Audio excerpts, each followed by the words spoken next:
Hoş geldiniz Bir Tarif Bir Lezzet'in yeni videosuna. Bugün sizlerle enfes bir lezzet paylaşacağız. Elmalı kurabiye. Bu tarif, kıtır kıtır dışı ve yumuşacık iç dolgusuyla her lokmasıyla sizi mest edecek. İçindeki taze elma parçalarıyla hem sağlıklı hem de lezzetli bir seçenek sunuyoruz. Hazırsanız başlayalım.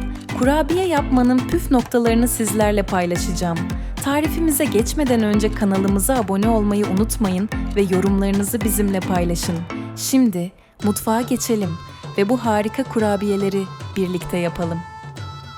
İlk olarak 5 adet elmanın kabuklarını soyup rendeliyoruz.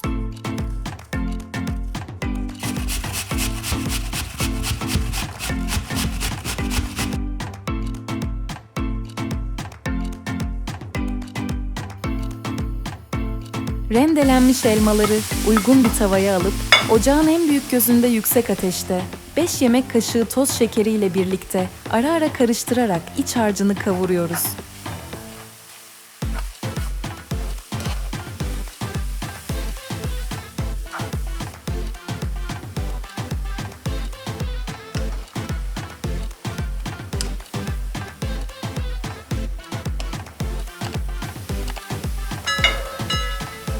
Daha sonra uygun bir kaba 250 gram margarin, yarım çay bardağı zeytinyağı, 1 çay bardağı yoğurt ilave edip hafif yoğuruyoruz.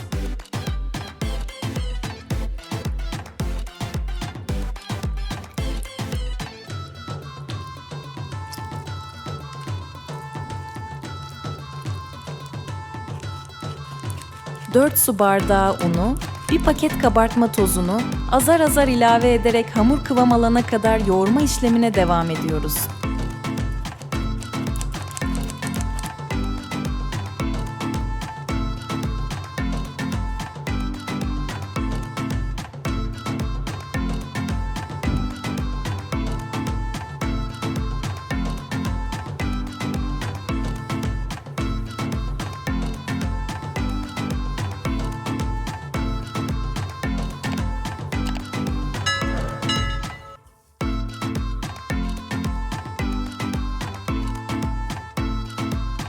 ...250 gram kabuklu fıstığı ayıkladıktan sonra ince ince parçacıklar haline getiriyoruz.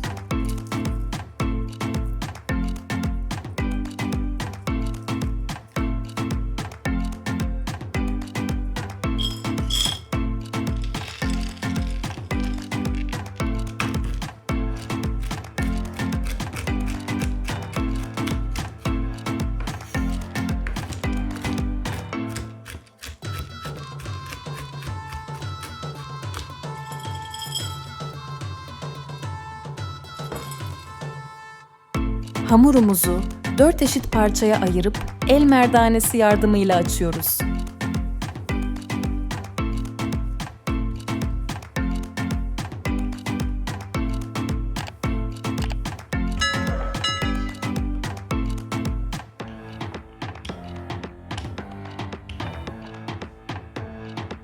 Daha sonra videoda görüldüğü gibi kase ya da kavanoz yardımıyla hamurları kesiyoruz ve elma iç harcını ekleyip tepsimize sıralıyoruz.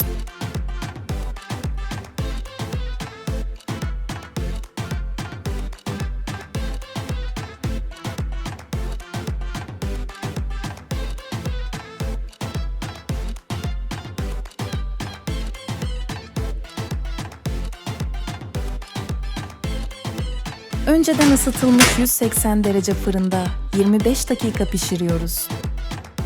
Üzerine pudra şekeri serpip servis edebilirsiniz. Nefis elmalı kurabiyelerimiz hazır.